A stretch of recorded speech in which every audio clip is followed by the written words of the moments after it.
মাদ্রাসা এই জন্য দান করা উচিত যে মাদ্রাসাই এমন একটা জায়গা যেখানে যে মানুষগুলোর জন্য আপনি দান করলেন ওই মানুষগুলো প্রতিদিন ইচ্ছায় হোক অনিচ্ছায় হোক, 6 বছরের বাচ্চা হোক আর 30 বছরের ছেলে হোক, প্রতিদিন 5 ওয়াক্ত নামাজ জামাতের সাথে পড়ে।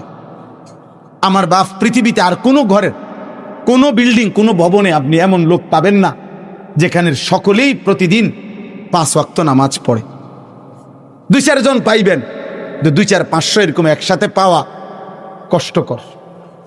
মাদ্রাসা এজন্য দান করবেন যে এখানের প্রত্যেকটা বাচ্চা, ছেলে, সন্তান, উস্তাদ সুন্নাতকে এহতেমাম করে।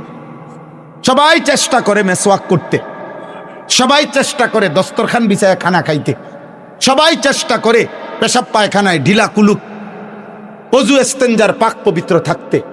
24 ঘন্টা যারা নিজেকে পবিত্র রাখতে চায়, খোদার কসম কোরআনে আছে, আল্লাহ বলছে বাহ্যিক পবিত্রতা অর্জনকারী যারা এবং অন্তরের পবিত্রতা অর্জনকারী যারা, আমি তাদেরকে ভীষণ ভালোবাসি।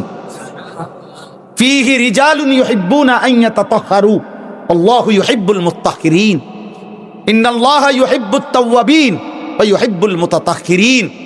এজন্য মাদ্রাসার তালিবে ইলম সারাক্ষণই চেষ্টা করে পবিত্র থাকতে, আর পবিত্রতা থাকতে পছন্দকারী যে বান্দারা, মহান আল্লাহ তাদেরকে বলছে আমি তাদেরকে ভীষণ ভালোবাসি। অতএব আমার মালিকের ভালোবাসার মানুষ